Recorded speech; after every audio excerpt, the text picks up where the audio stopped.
Um, um, um, uh, Demetrius, uh, uh, uh, Tonk! Tonk, tonk, tonk! Tonk. Tonk! What happens to Joby? Supposed to be... Wait. Where's my purple? Is that my... There it is. There's purple. They haven't added me to the call yet. I'm just sitting here, watching them screw around. I'm gonna throw Joseph's picture off the table. Ha ha ha ha! Take that. And that. Man, that's a loud sound effect. I'm gonna turn that. Is there a menu? Oh, there they are. Sounds like you were too busy with cocaine and women to understand the political situations you were creating. None of that was in the book, though. Whoops, Al. Hello.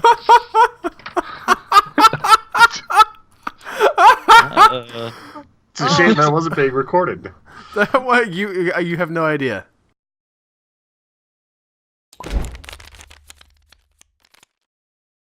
Al.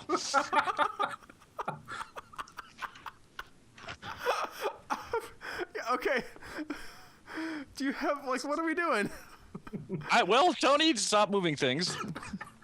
This is okay. So last we ended, if I remember correctly, we ended the scene. Yes, we had Tonk resurrected by the cultists, for those who did not see that previously. And he kneeled before what's-his-face with the staff. Demetrius. Willow After or he whatever. tried to attack Joby.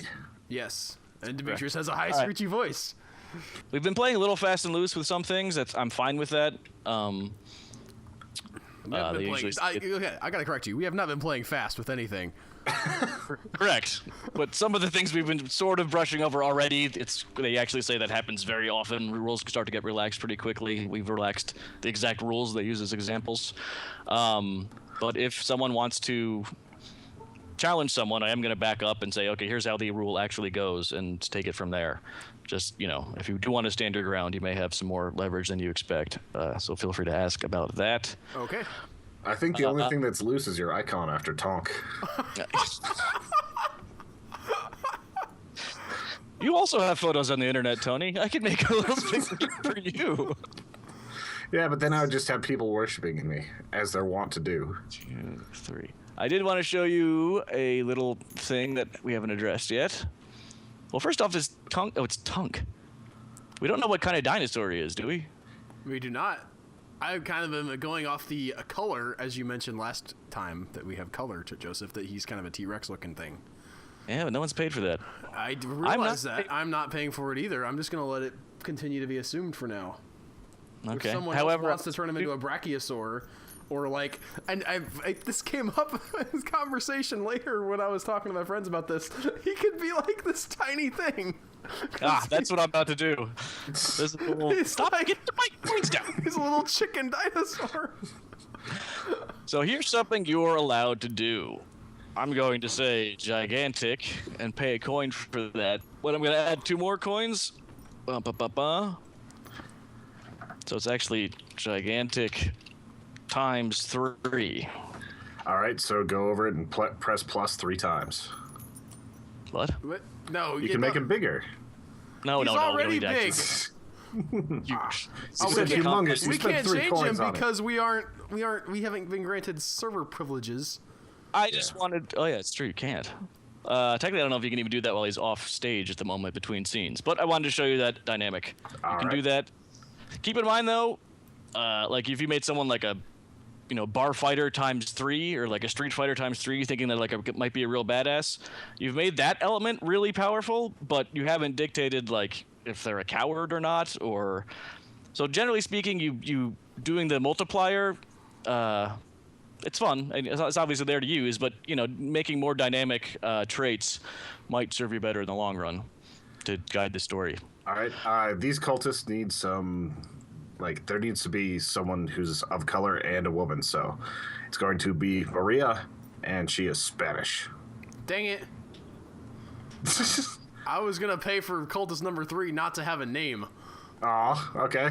I'm good with that. I was gonna say Whoa. Mysterious. he continues throughout the story to not have As a name. cult number 3. Cultist number Well, 3. hang on. Let's start it. Let's do the next scene, and we'll see if he's even there. We don't even need that yet. Let's. Might not need to address that yet. Especially So cultist number now we 3 bid on is the only one to secretly. survive.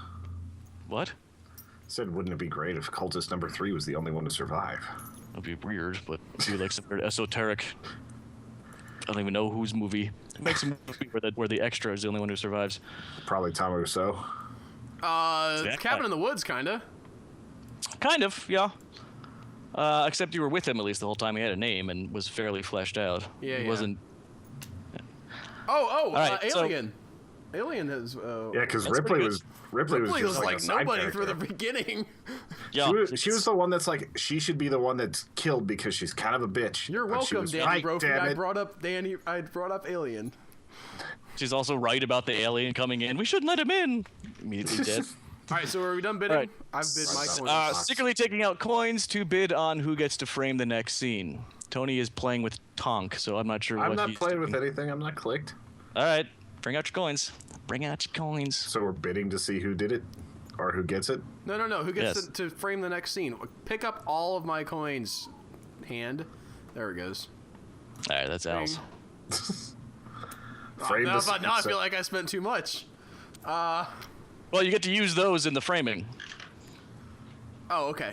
Oh, is that it? So that so I get to use all of that I bid to frame it, and then it goes to you. Is that how that rule goes? No, you can add more if you want, or keep some. I'm just saying you don't have to. They don't erase just because you bid with them. Oh, Now okay. they get used. I got that. I did not understand that beforehand. Okay. Check. Uh, Gonna open the chest. Well, this is cool because I actually had a scene kind of in mind. And now, how does this work? Like, so are we constrained by like how far forward we can jump in time? I mean, obviously, I want to stick within the constraints of the story, but like, 6,000 years in the future. I forget about that tongue guy. Now people are resurrecting the fossils of the cultists. But they're lizards resurrecting the people. So what I wanted to do Well, I was guess we never determined if the cultists were actually people or not. I wanted to have a scene of our spy reporting back to his superiors in the League of All right. Shadows. For starters, all right, establishing or changing location costs 1 coin. All right, well, that So was you're going to- obviously, yes. All right, let me see what I got here for you. Where are we setting this?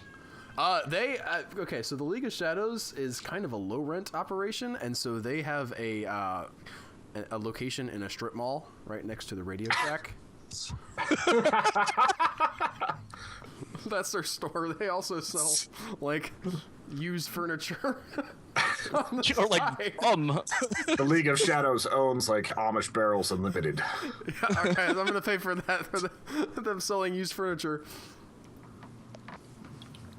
Now I was wondering how dialogue would work. Like if he decides to talk to the guy and sort of tell him like what happened, does we need to Excellent. specify like he says this and then the other guy says this, or can you just be like, You can actually open up a dialogue. You can actually open up a dialogue by giving a character to someone else.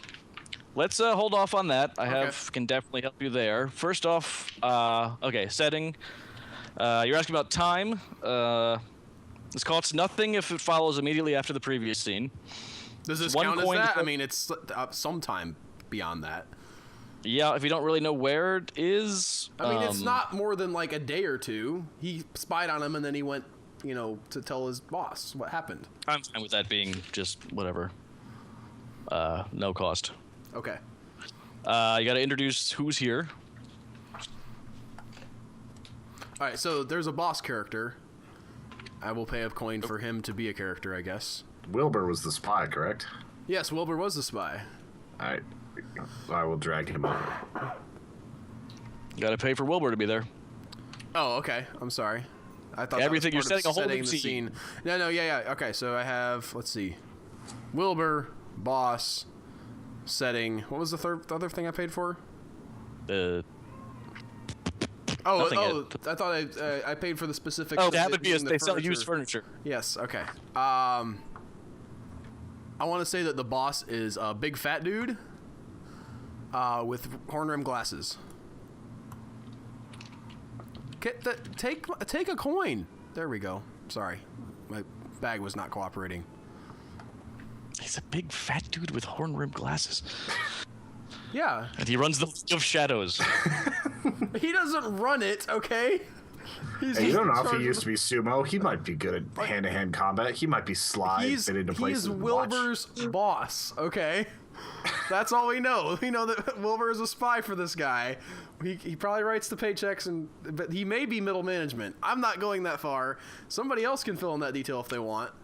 I am going to say that I have spent enough of my coinage for this scene to be happy. He's just Wilbur's boss. That's...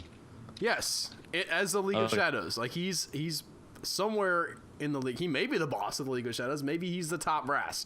Maybe he's just decided to start his own, like, low-rent spy agency. And they're spying on him for somebody else. Who knows? I am not saying any of that in the story. Correct. I'm just telling you what kind of dude he is. Kind of giving us an appearance. This sloppy guy with giant, ugly glasses sitting behind his desk. They used furniture store. No, my coin went to Al. Oh, no, I'm sorry. Here you go. Are you trying to bid against me, Tony? No, I was just going to name the guy Leslie. All right, I'm down with that. His name is Leslie. It's okay if I let him take over for that, right? That's technically he would have to pay a coin because everything you introduce into the scene, you are controlling. Well, I'm perfectly down with letting him have that because I don't have a Correct. name, and Leslie sounds good for the. That is one of the first workarounds that works. Technically, he would have to pay a coin to take control, then pay a coin for the trait, and then you would pay a coin to bring him back under control to sort of accomplish what just got accomplished. But okay. Since we're doing workarounds, that's perfectly fine. Hang on, let me answer your question about dialogue. When a character controlled by one player wishes to have a conversation with a character controlled by another, the two or more players can enter into dialogue with the initiating player paying 1 coin. During dialogue, the players speak in the voices of their characters and pay for any statements their characters make that they wish to have treated as fact. So, like, if the character says something that's a lie, then we don't have to pay for that? Or it's all just color until a coin goes down. Okay. I got you. See, number 2. Hang on, I'm setting the Leslie Wilbur. Jesus Christ. You have a problem with our character names, Joseph? Nope. I don't have a problem. I would have bid against them. I just find them adding an interesting flair. Well, while Joseph's typing, how was your day, Tony? My day was so uneventful that I've forgotten the entire thing. Oh, yeah? I'm kind of freaked out now. Like, I was trying to remember something that happened today, and there's nothing. I'm listening to a podcast right now that talks about that very thing as sort of an ancillary thing. It's called Serial. Have you guys heard of Serial? I keep hearing that it's put out by the guys that did, like, Radiolab, I think. It's so good. It's the first episode, it's about this guy who's convicted of murder, and the lady who's doing the show is, like, doesn't know if it's true or not, and she's interested, like, sort of personally investigating, so she's trying to get all this information back from people like in 1999 when the murder was committed, and she's talking about how that it's hard for her to remember, like hard for them to remember what was going on at the time, you know, even like when they were asked several weeks later, like, what did you do on this day? It's like, well, I don't know, I went to school, I guess. Yeah, I was in 5th grade. Well, they were in high school, but still, yeah. Is an interesting corollary. Our memory, if something significant doesn't happen, just sort of shunts the whole day into, yep, it was another day, went to work. Yep. But if the other interesting thing was if something interesting does happen, you remember other details about the day. So that was like a very small part of the whole overall podcast. But, it made me think of that. It was very good. You guys should listen to it. I will give it a shot. Has Joseph done so you're writing? saying that it's better than... Yeah, I had like 3 words to write. I don't know. I was trying to vamp so that you... So you're saying it's a better cereal than Welcome to Night Vale. Let's just stop having this tabletop simulator and start talking about cereal. I'm trying to make it interesting. I understand. Okay. Joseph, this is your scene. I'm letting you have it. So you're done, so I get to start doing things. Yes. Wilbur, no. Half on the job. You're a spy. You've got more dignity than that. All right, I'm gonna hand Wilbur over to Tony. for a coin, and we're gonna start some dialogue. Not sure if that's exactly how that works. I don't know if I can force him on you, but I'm doing it. All right. So, boss, these religious cultist people. Yeah, I don't know. How the hell is this supposed to work? You didn't tell me I had to write dialogue tonight. All right, calm down. All right. You just saw a dinosaur get resurrected from the dead, Tony. It came to life as a skeletal, eyes blazing red fire thing, and then the dude shouted out and raised his staff, and the thing kneeled down. Do you not have anything to say? All right, so I don't know Wilbur anything goes to his about boss. role-playing games, but Wilbur, as a fact, goes to his boss and says, "I'm having doubts about all the time I spent in rabbinical school after what I saw last night."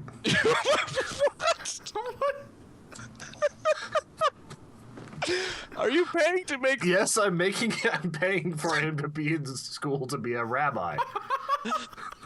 All right. this story is ridiculous. I love it. That's the first thing he has to say. That's the first thing he has to say. I'm doubting all the time I've spent in rabbinical school. Not the people just raised a dinosaur from the dead. No, like he said, I'm doubting what I've seen, or I'm doubting what I've learned in rabbinical school after what I saw last night. It's how he's framing like what he saw, because it was like a religious experience for him. Okay. To see something Made him resurrected. doubt the existence of Yahweh. Yes. He's getting ready to shave his curls and take off his yarmulke. He has. What kind of spy? Not when he's in character as a spy, obviously. Yeah, he's got a wig. He's got a wig with his curls. Did you just pay for that? No, not yet. I'm making it so that he is a rabbinical school dropout, though. Holy cow! All right, Leslie's like, well, did you see the? I can't do accents. Did you see the boss? I think he was holding a staff. I moderately remember his cloak, but he kept his face covered most of the time. Are we paying for that? Interesting. He kept his face covered? Or is that part of it? Okay, never mind. Sorry. Continue. I'm interrupting. Well, you're interrupting our riffing. The thing that was most notable about him was the screechy voice. I feel like we might be able to get a match if we compare it to others in our database. Wow. All right. Fact. I'm gonna go ahead and give the League of Shadows. Oh, League of Shadows is up here too. All right. Well, you keep their furniture store.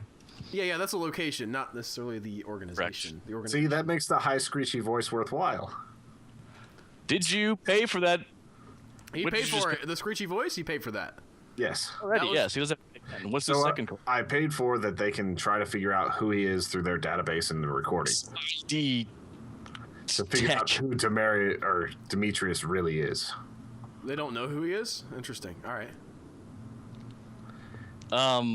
They don't know his history. They just know his name. They know he heads up this cult. Okay, so just have to write that down. But I thought we'd established that this guy wasn't spying on.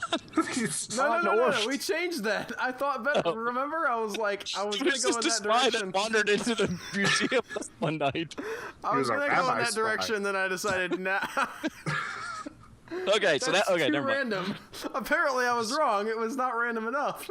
Third parties, for some reason, wanders into the dinosaur museum. Okay, so he is involved in one of these. Okay, I can work with that a little better. How about Leslie says? So you're setting up a number of things here. You're setting up that they have a database of voices. Yes, That's been yes. Okay. So I should probably put it. And right. that, No, you did that. and you're setting up that what's his face recorded the voice. Oh, He Yes. has a recording of the voice. He 'cause was otherwise, wearing a wire. what is it? Ferdinand? Wilbur. yeah, Wilbur's the spy. Have you ever Leslie's heard the of boss. Jewish Yes, name before? Oy vey.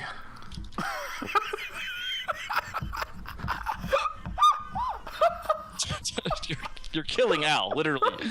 Gonna topple over in his chair. This is difficult. Imagining him as a rabbinical student trying to work that in. I think, to be fair, he was a dropout. But he's just questioning. All right, they might come back into play later. We don't know. Yeah, who knows? All right, so Leslie's like, okay, so you saw the staff. You don't know who the leader is. You might be able to identify him. Did Tonk know where he was? He didn't seem to say anything. He's just like, I mean, he doesn't have vocal cords. He has fiery eyes, but can't really communicate other than gestures. Have they armed him yet? He didn't have anything yet, did he? No. No. We're No, talking. This he's is not. stuff that happened after the scene ended. So you Yes. have to describe to us what happened, Tony. Oh, I'm paying to have Al take that over. I've done enough on this. What? Are you paying me? Are you giving me the coin? I was that's- putting it out. that was- I thought I had to pay like after you set the scene and you passed it to me, and then I had to pay to hand it off to Al. Yeah, I so sort of made up the handing you the Wilbur guy just to make you involved. And put you on the spot. So Tony's quitting. He's like, no. No, I just want to see where Al takes it. I already set the scene with the rabbi student. Okay. Spot, What Schultes. a setting that was. Woo. All right, so I'm taking one of those back. All right. So I guess you Joseph, Is are he you okay armed? with me now having some control over what's his face? Not Joby, the other one, You're Wilbur. grabbing Wilbur? I guess, yeah. All right. It's a coin. Or we can stop the dialogue and No, because we got it. Like now that you've asked, Yeah. he needs to know. Like, what's the point of the spy if we can't tell him what happened? obviously. What happened was that Tunk saw the staff and reacted instantly. Joseph, he seemed to he could not communicate verbally, being a giant skeleton, as we've already mentioned. However, he seemed to revere something about the staff, and I don't know if it was like the light that was coming from the staff or like the shape of the staff itself. Obviously that stick could not have lasted from 65 million years ago, but something about that he seemed to recognize, and that to me was very interesting. But, yeah. Who are you talking to now? Me, Toby? I'm talking or... to talking to Leslie. Leslie, yes. Right. Okay. Well, you're just using dialogue to describe what happened last scene. Right? No, Yes, that's what we just did. I'm adding in specifics about Right. the fact that Tunk has submitted to the staff, that he is under the cultist control. Here is a coin I asked. to pay for that. Oh, okay. I asked, Has he been armed? I'm sorry. Yes. Wilbur's Good Lord. kind of a roundabout Why aren't you? talker. And why did your voice change? The man of a thousand voices. I'm a spy. What do you expect? I can do all these impressions. That's why you hired me, don't you remember? I'm the man with 1,000 voices.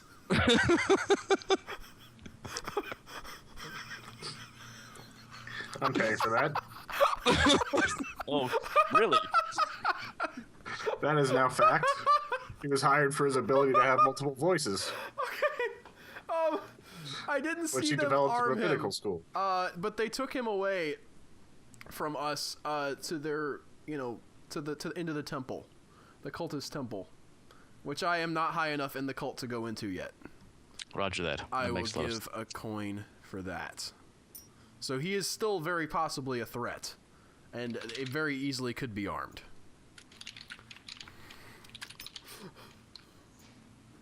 Okay. This is why my friends think I'm a stoner, by the way.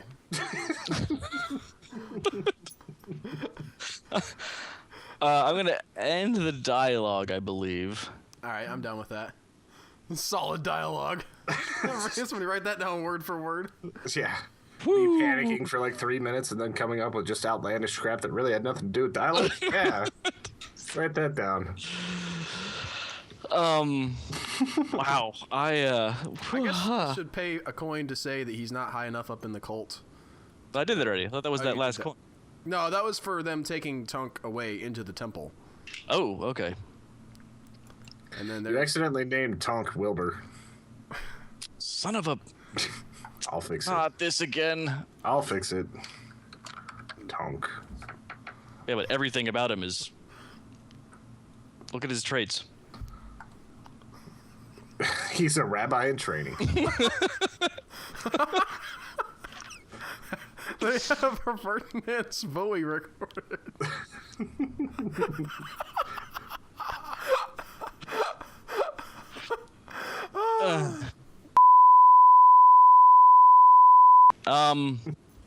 I kind of want to introduce some. Yeah, I think I might end scene. All right. Hey, this isn't my scene. Never mind. I can't do that. No, you can. I thought I'd get pass control to you, and you're perfectly. I'm done with the scene. Like I feel like we've sort of accomplished what we wanted to there. I'm happy with it. I will end the scene if you want me to. Yes. So you can start your own. Do I need to pay a coin for that? No. All right. The scene has ended. Boom. Go away, scene.